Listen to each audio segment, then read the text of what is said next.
Assalamualaikum warahmatullahi wabarakatuh. Waalaikumsalam warahmatullahi wabarakatuh. Oke, kemarin ada yang ingat atau ada yang sudah belajar? Kemarin kan sudah saya kasih form ya. Saya kirim ke ketua kelasnya. Sudah di-share belum? Mungkin lupa. Harusnya dibaca dulu ya, karena hari ini saya akan mengadakan pretest. Nah ini modulnya. Harusnya kalian baca dulu, karena habis ini saya akan mengadakan kuis. Ya udah, kita kuis aja ya. Ini kuis bukan sembarang kuis. Karena kuis ini berhadiah. Hadiahnya hadiah yang sangat luar biasa. Tidak bisa dinilai dengan uang bahkan. Jadi saya kasih kuis ya, biar kalian itu nggak ngantuk. Hadiahnya nanti lah. Tentu 2 orang menang ya.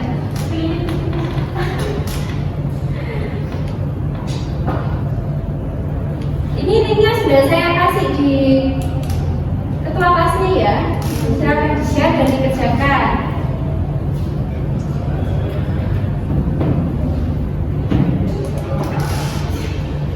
Linknya saya kasih ke ketua kelasnya. Ya, saya sudah selesai.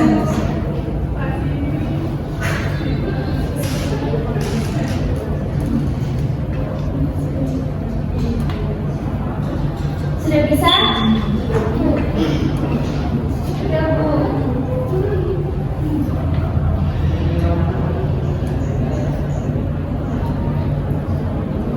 Ini boleh dimulai. Boleh dimulai. Bu, sebentar, tunggu teman-temannya. Waduh. Sudah, Bu, sinyalnya lemot. Ya. Bu, sinyalnya nggak bisa. Siapa yang nggak bisa saya? Ini nggak dari sini tuh sekolah. Iya, sekolah itu nyata. Saya sendiri juga. Saya bayar SPP loh, Bu. Ya, silakan mulai. Ya, saya. Ya, nanti pinjam HP-nya temennya ya. Selesai ini salah password-nya.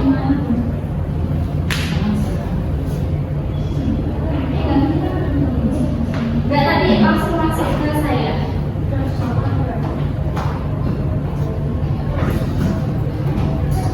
Ini harusnya saya bisa share screen ya, tapi laptop saya itu nggak bisa connect ke proyektornya.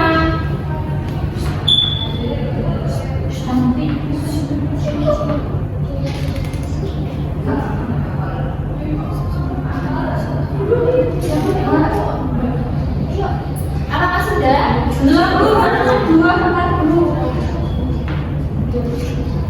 Harusnya kemarin modulnya itu dibaca dulu ya.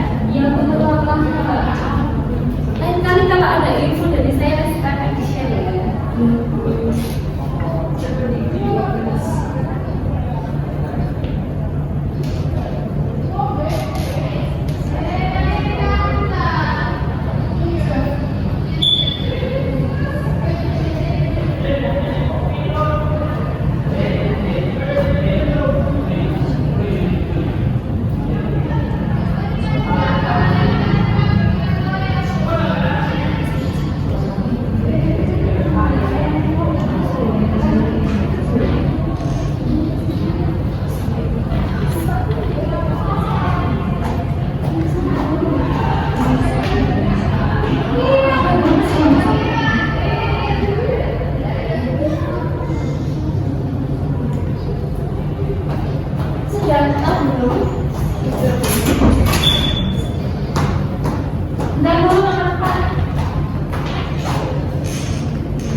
sudah mendapatkan skor dari kalian. Yang peringkat pertama Alfiana. Yang peringkat kedua Agi. Jadi ini bisa mengukur ya, mengukur ketika pengetahuan kalian setelah membaca modul sebelum saya kasih PPT ya. Oke, karena sudah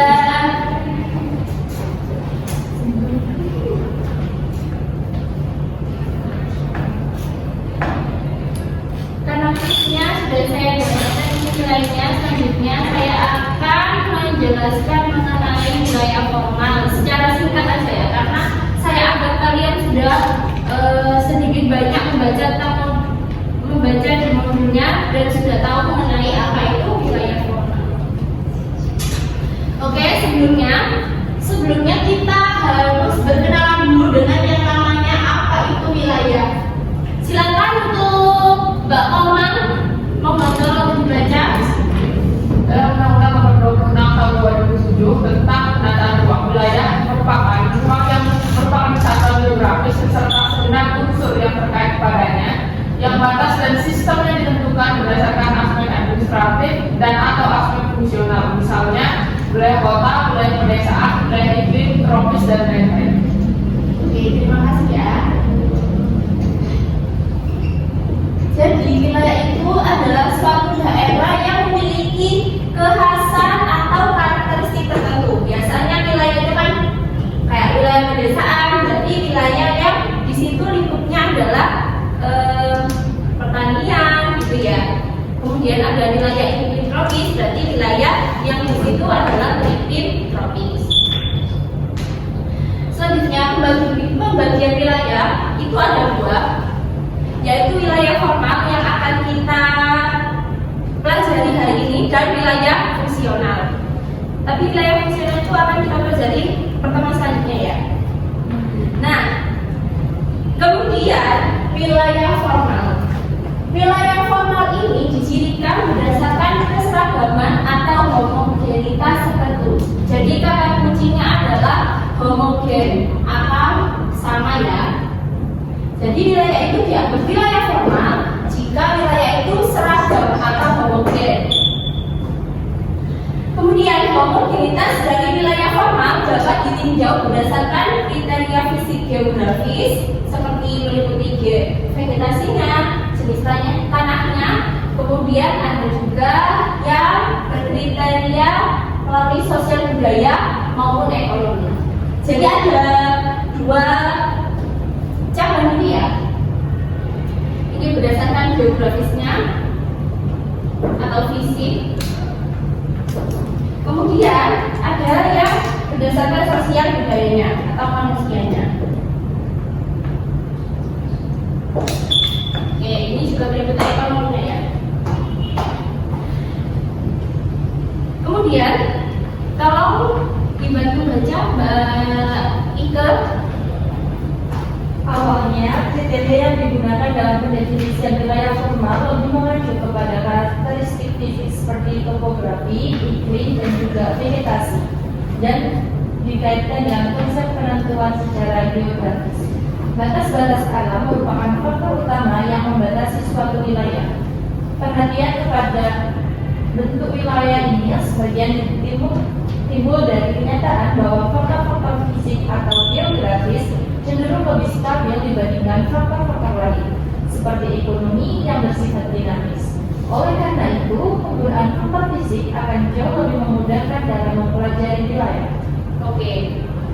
Jadi pada awalnya konsep wilayah formal ini ditujukan untuk ini kriteria geografis. Kenapa geografis? Karena dianggap geografis itu lebih stabil, lebih sama ketimbang sosial budaya yang berubah karena pelakunya manusia. Manusia itu cepat berubah.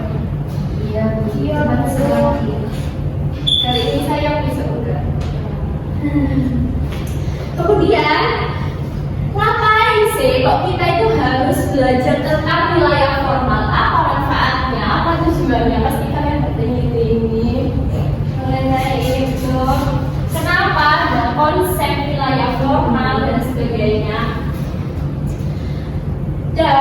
ternyata manfaatnya itu yang pertama menyederhanakan informasi mengenai keanekaragaman dan fenomena di permukaan bumi.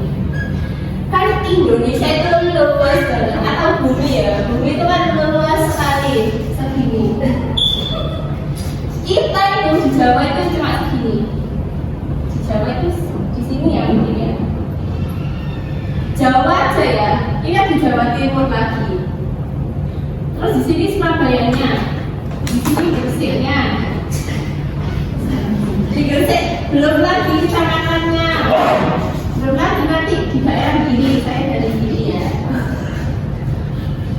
Nah di wilayah yang luas ini bayangkan kalau tidak ada ya, bayangkan kalau tidak ada kelompokan, pasti kita tuh tidak bisa mengelompokkan gitu ya, karena kayak terlalu luas ini kalau tidak dikelompokkan menjadi wilayah yang bisa didetail gitu ya, pasti nanti bingung. Makanya diadakan klasifikasi. Kemudian yang kedua adalah meratakan pembangunan sehingga dapat mengurangi kesenjangan antar wilayah. Kemudian yang ketiga, memudahkan koordinasi berbagai program pembangunan pertanian daerah. Oke, contohnya seperti ini ya. Berbagai oke, pemerintah misal pemerintah punya program bantuan alat pertanian yang canggih gitu ya, alat pertanian. Nah, kira-kira target dari pemerintah ini untuk menyalurkan bantuan alat pertanian ini kemana? Pemerintah punya program alat pertanian canggih ya. Nah, pemerintah ini harus menurunkan ke wilayah apa? Sasarannya ya pedesaan. Berarti wilayah pedesaan yang akan mendapatkan bantuan berupa alat pertanian dari program pemerintah tersebut. Seperti itu. Misalkan lagi, pemerintah akan mengadakan program air bersih di wilayah yang sulit air bersih misalkan. Nah biasanya kita menemui daerah yang sulit air bersih itu di mana? Di Giri airnya banyak sih. Iya. Jadi tidak cocok ya. Berarti wilayah Giri tidak cocok untuk dilakukan program pemerintah lagi. Contohnya itu kayak Kars gitu loh. Kars itu kan sulit untuk mendapatkan air bersih ya, karena air tanahnya sulit itu. Jadi pemerintah mengadakan program air bersih di wilayah Kars, gitu kan, sering di wilayah Kars ya. Paham nggak sih teman-teman? Yang jelas bisa kan airnya asin ya.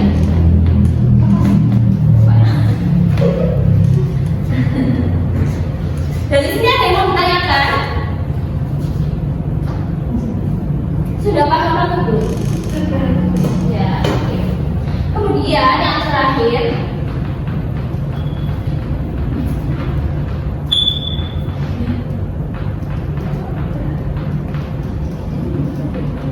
ini kok tidak bisa ya? Kita dulu kabarnya ditekan sama lembu.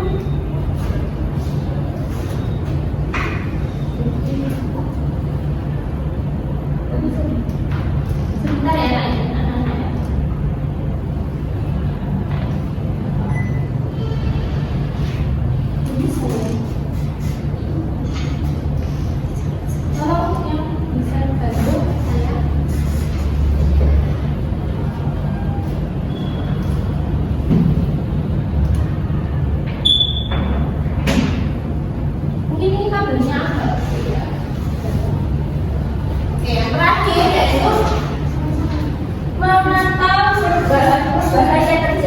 baik secara alam maupun manusia. Nah, itu tadi yang sudah saya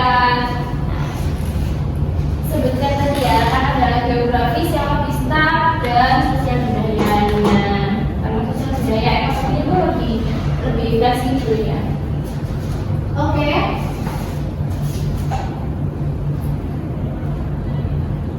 Sudah ya? Sudah. Ya kan materinya cuma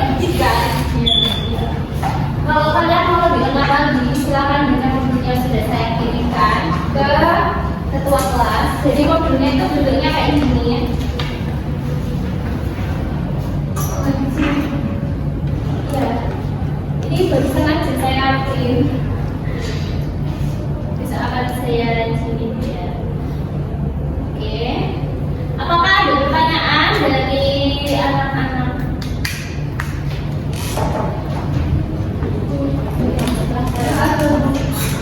Kalau nggak ada pertanyaan, saya bertanya ya. Kok pada ngantuk sih? Kalau nanti saya kasih quiz lagi loh. Pertanyaannya, ini beneran nggak ada yang tanya? Nggak tanya itu paham atau nggak paham? Sudah paham atau nggak paham? Oke, saya kasih pertanyaan aja ya. Setiap konsep, suatu konsep itu kan pasti ada kelebihan dan kekurangannya ya. Kira-kira apa kekurangan dari konsep wilayah formal itu tadi? Yang bisa dibedakan ya.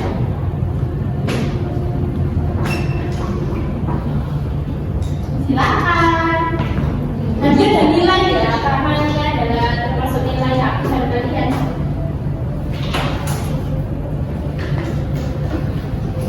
Kekurangan dari wilayah formal.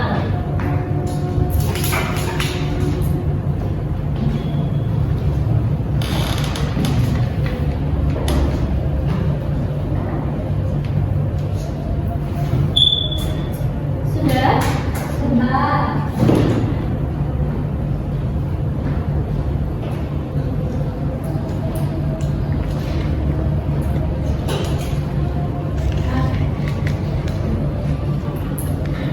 Oke, silakan Alfiana. Kekurangan dari wilayah formal itu ada 7. Yang pertama, biaya yang lebih tinggi. Yang kedua, terbatasnya kreativitas. Yang ketiga, sifat yang terlalu formal. Keempat, kontrol yang berlebihan. 5, kualitas bangunan yang kurang baik. 6, kurangnya pengembangan lahan. 7, ketergantungan pada pemerintah. Oke, tadi ada sedikit singgung mengenai karakteristik gitu ya. Kan ciri dari wilayah formal ini tadi adalah homogenitas ya. Sudah saya tulis di sini homogenitas atau kesamaan. Nah, kesamaan dalam suatu wilayah bisa jadi bersinggungan dengan kesamaan yang lain. Contohnya, contohnya seperti ini. Wilayah pedesaan ya, berarti dia itu bisa dikategorikan sebagai wilayah formal pedesaan karena ya penduduknya mungkin juga mata pencahariannya. Namun hal ini tuh bisa bersinggungan karena wilayah pedesaan ini bisa jadi menghasilkan anak-anak yang berpendidikan tinggi. Bisa jadi kan tadi wilayah ini termasuk dari berpendidikan tinggi atau sekolah pendidikan itu termasuk sosial budaya ya. Jadi kan beda. Yang satunya ini wilayah dengan wilayah pedesaan tadi, yang ini bersinggungan dengan wilayah yang berpendidikan tinggi atau pendidikannya beragam, dari SD, SMA, SMP sampai sarjana gitu. Beda. Bisa dipahami? Bisa. Nah, jadi kan ini bersinggungan gitu ya. Nah, seperti itu adalah kekurangan dari teori atau konsep wilayah formal. Oke, selanjutnya untuk sesi terakhir ini adalah mengerjakan LKPD ya. Ini LKPD yang dikerjakan secara individu. Tapi nanti yang maju perwakilan aja. Tidak semua maju.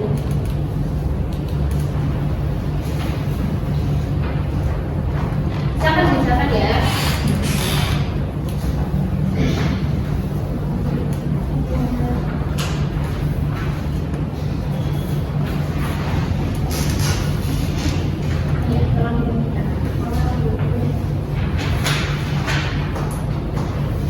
Di situ ada 2 pertanyaan.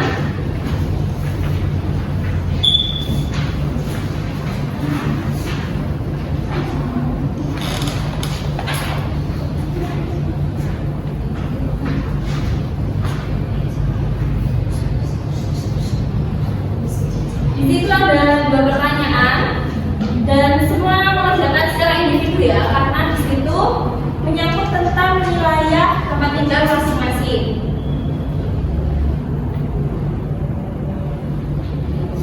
Kayaknya ini yang maju 2 orang aja ya, karena waktunya sudah mepet. Oh iya, ini lagi hadiah buat Aviana ya, karena sudah menjawab pertanyaan dari saya. Terima kasih. Ya. Silahkan disejakan. Ini nanti yang maju enaknya menyerahkan diri secara ikhlas atau mau saya spin aja? Speak saja. Spin aja ya. Baru. Ya, sebentar. Saya masukkan nama-nama kalian di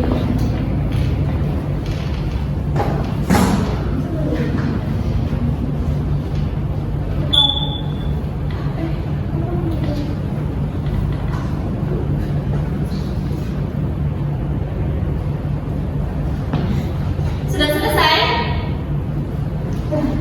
Saya kasih waktu 2 menit lagi. Ini sambil saya masukkan nama-nama kalian di screenernya.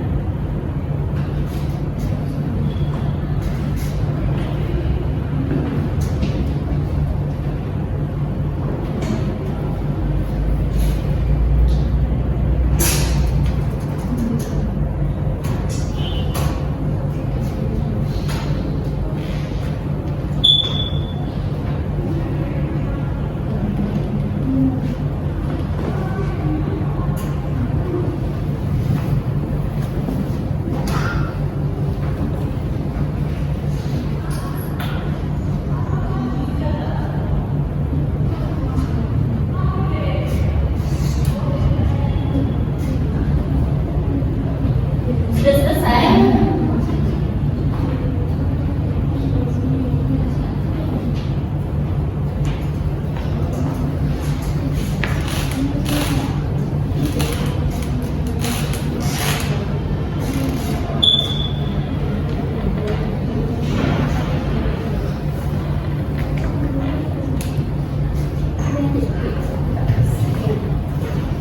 Oke, sudah siap? Sudah. Yang nanti kita harus pegang itu ya. Oke, siap? Siap.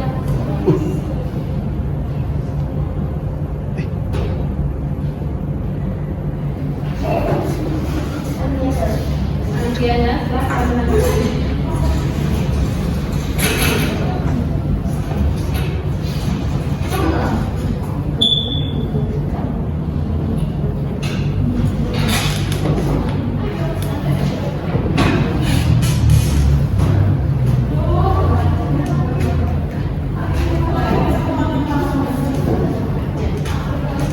Jadi pertanyaan pertama tadi kan mengenai ini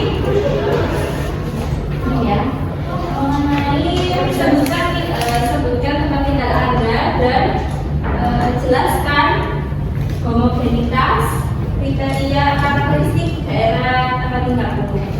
Kemudian kedua, apakah karakteristik tertentu tersebut bersinggungan dengan karakteristik yang lain? Gitu ya, kayaknya. Oke, silakan. Jadi apa dulu? Iya boleh. Saya Kiana Rika akan menjawab pertanyaan dari Bu Bermin. Tempat tinggal saya sendiri di Surakarta, namun saya ingin mengenali atau mengenali wilayah teman nenek saya. Jadi wilayahnya itu berada di Pas Gunung Kidul, Yogyakarta pun. Ya, Ya, seperti yang kita sama-sama tahu bahwa karakteristik dari wilayah Pas seperti sulit untuk mendapatkan air. Namun jika ditinjau dari karakteristik mata pencaharian, ada setempat sangat beragam. Ada yang gelap dan pegawai yaitu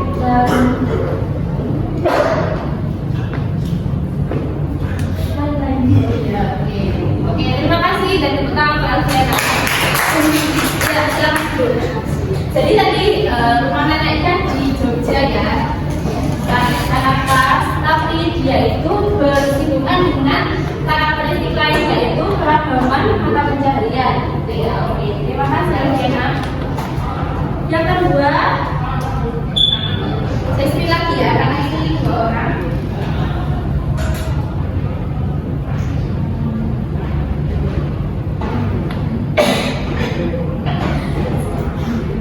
Heni, silakan maju Heni. Kamu kerjakan kan tadi? Ya, silakan maju.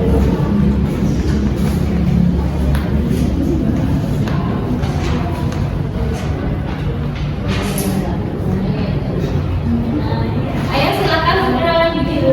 Maka saya ini mau menjawab pertanyaan nomor 2. Apakah nilai kemungkinan Anda mempunyai kesamaan karakteristik tertentu dengan karakteristik yang lain?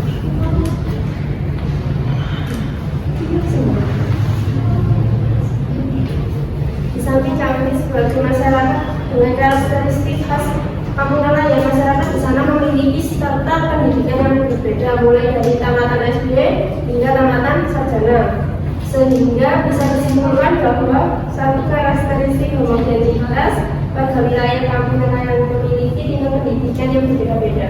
Oke. Berarti kamu bertempat tinggal di daerah nelayan ya? Di Gresik ya kamu ya? Di daerah Kelurahan Mulu, Berarti selain di situ ada daerah ikan biasanya mengelola ikan juga ya? Iya kan? Nah itu kesibukan dengan wilayah apa? Ya, maaf kan wilayah nelayan. Kemudian itu berbeda dengan karakteristik tersebut kan? Yaitu kan masih dalam pendidikan bahasa ya. Ya, serta pendidikan. Oke, berarti di sana bermacam-macam pendidikannya gitu ya kamu itu. Oke. Dan terima kasih ya ini. Tepuk tangan dulu ini. Oke, karena ini sudah habis waktunya tinggal 2 menit, kita tutup pembelajaran hari ini dengan ucapan Alhamdulillah.